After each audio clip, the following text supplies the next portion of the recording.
What's up, guys? How you guys doing today? I hope everyone is doing fantastic. As you can see, I'm doing wonderful today. Wow, the Champions League is back. The last 16 kicked off today, and of course, there was a lot of result, surprising result. Arsenal scoring 7 goals. Wow, what is happening, people? What's happening? Anyway, we're gonna talk about the most important game: Atletico Madrid versus Real Madrid, and of course, Lille Dortmund, good point. Good first leg for the French. And Aston Villa taking a really serious step toward the quarterfinal. So we're gonna try to address all that. Anyway, guys, happy Ramadan. Ramadan Mubarak. As you can see, we didn't break fast yet. But hey, we're gonna try to jump into the subject. Real Madrid, Atletico Madrid. 2-1 for Real Madrid. Anyway, guys, welcome back to another video. Welcome to the world of soccer. If you missed this game today, you didn't miss anything. Be here. We're going to tell you all the highlight, everything that happened in the game. And boy, I'm sorry for you if you missed the game, because this game was like, it's not like a La Liga Clasico. Like, when they play, Atletico is really defensive. Real Madrid is forefront attacking. It wasn't like that. It was really open game. And Diego Simeone is really changing the way he play because he have the player to do. He have the squad. I mean, Atletico Madrid in the last 11 years, they get kicked out by Real Madrid 8 times. They lost 2 final against them, a quarter-final, semi-final. So every time Atletico was kicked out, it was by Real Madrid. And that course is continuing because Real Madrid won the first leg. I mean, it's only 2-1, but they have to go to Wanda Metropolitano to play out.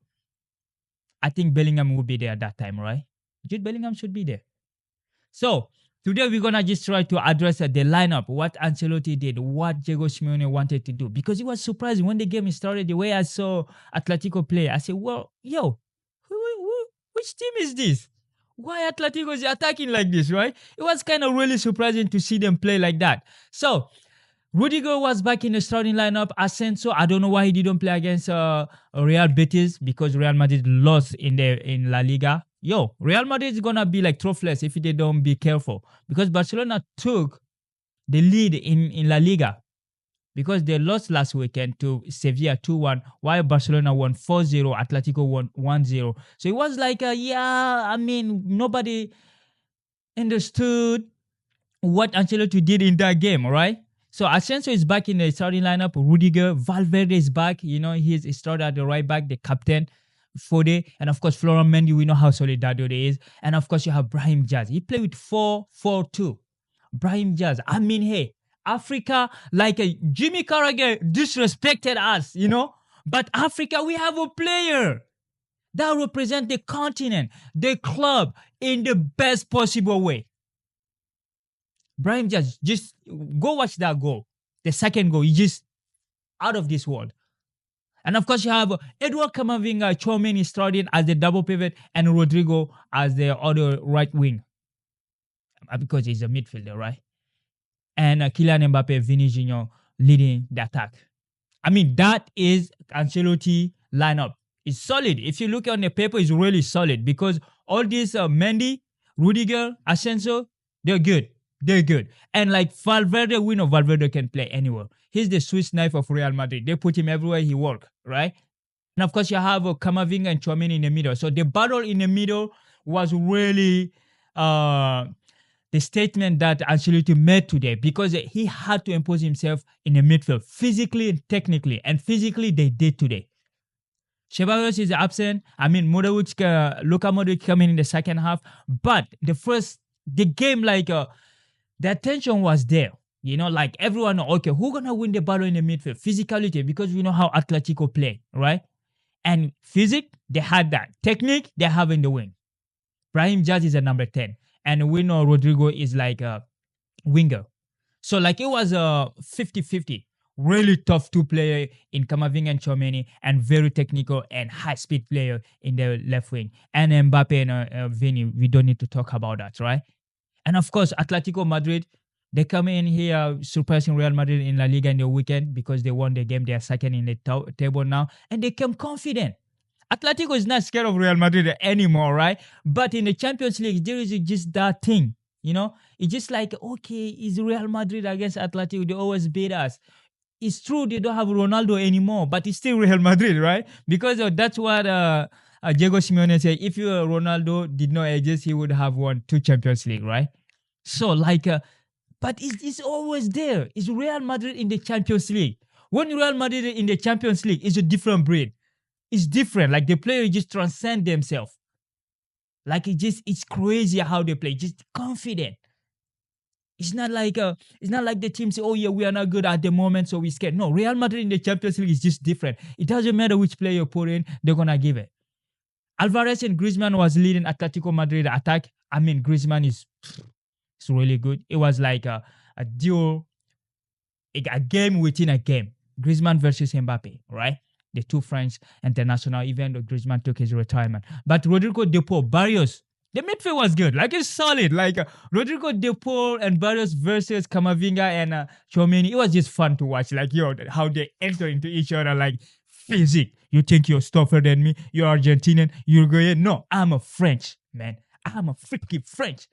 I would take that midfielder from you, right? And of course, you have Simone, which is Diego Simeone's son, and Lino. Because it's a Lino or Gallagher, we didn't know who was going to start, but it's Lino. That is the one of the upside from Atletico. They can change the whole team. Whoever you put in, you're gonna perform. That's how Diego Simeone team this year is really a high performing team.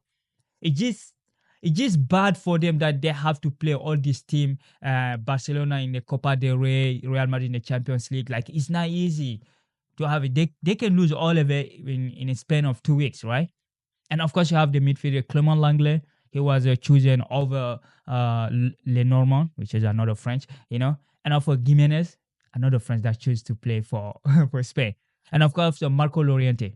Marco Llorente, like in the last 5 minutes, he saved the ball like a Kylian Mbappe, passing the ball for Vini. Like that was a goal. He should celebrate that as a goal because that was a 3-1 and the game was over, right?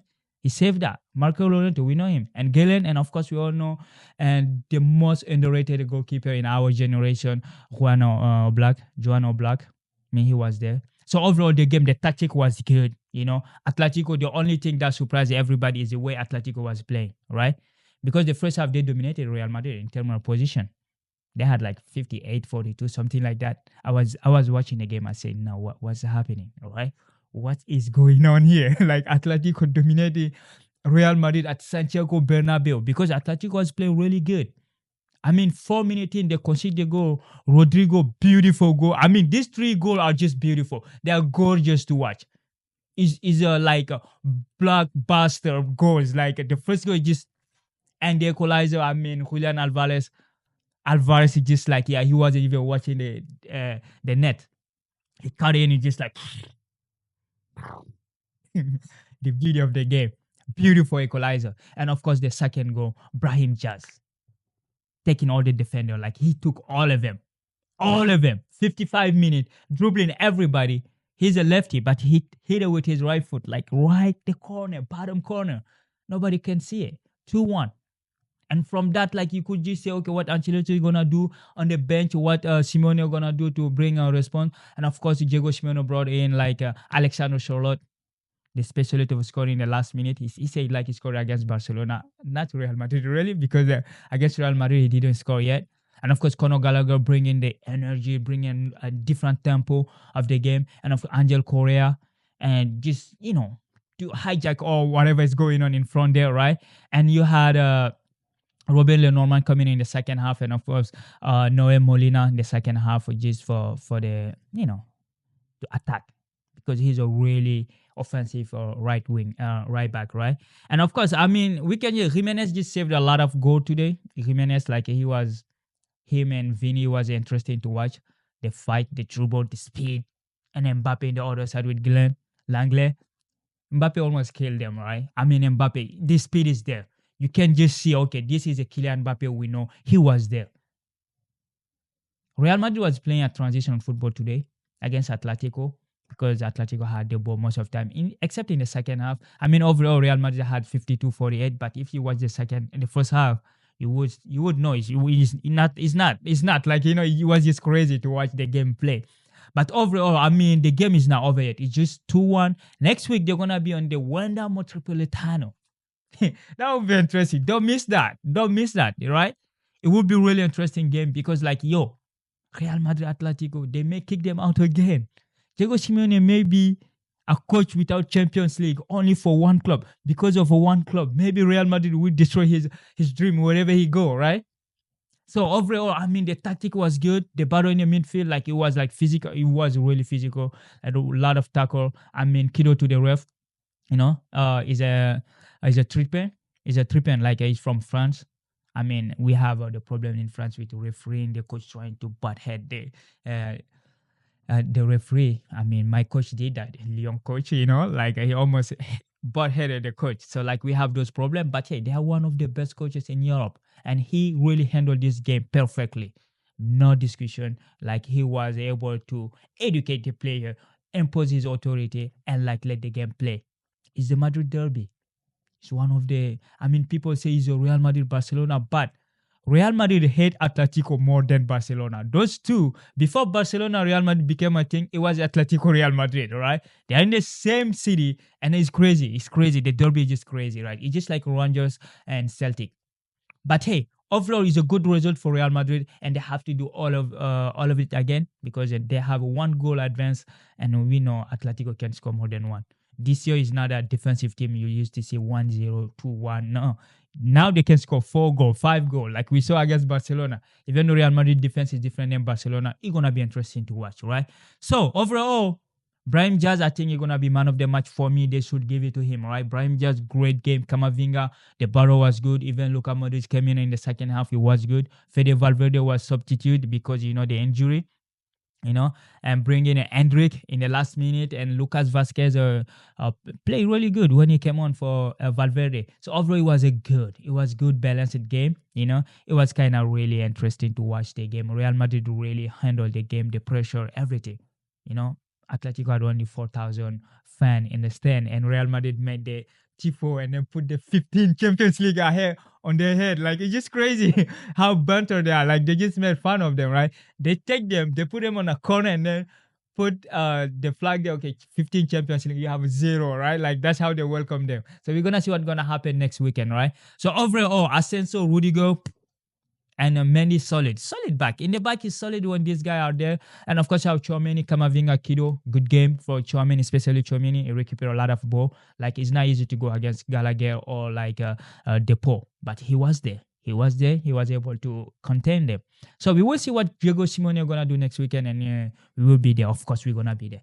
Overall, there were other games. Like I say, Lille against Borussia Dortmund. I mean, Lille deserve better. They could win. They could have won this game. But hey, the second leg is in France. So Lille may qualify for the quarterfinal for the first time in their history against the finalists last year, because Borussia Dortmund the finalists last year. Even though this year they are 10th in the Bundesliga, still Borussia Dortmund, right? It was a good game, 1-1. So we're going to see what's going to happen.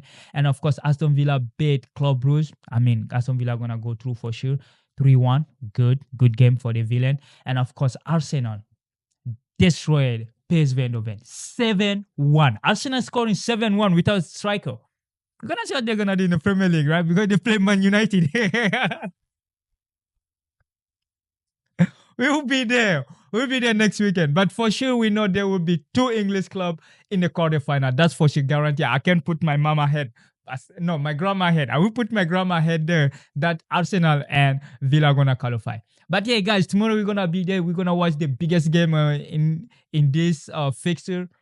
Is it Barcelona Benfica? But it's going to be Liverpool against PSG. Liverpool fans are making fun of Barcola. They're calling him broccoli. It's a broccoli. Like, yeah, we're going to see what's going to happen. You see how those... I'm not saying anything. We'll be there tomorrow to address that game. Make sure to be there. You guys, thank you for watching. Stay safe, stay connected. We'll be there. Like, yo, don't miss this. The Champions League is back, baby. And we're going to be there to watch it. Peace.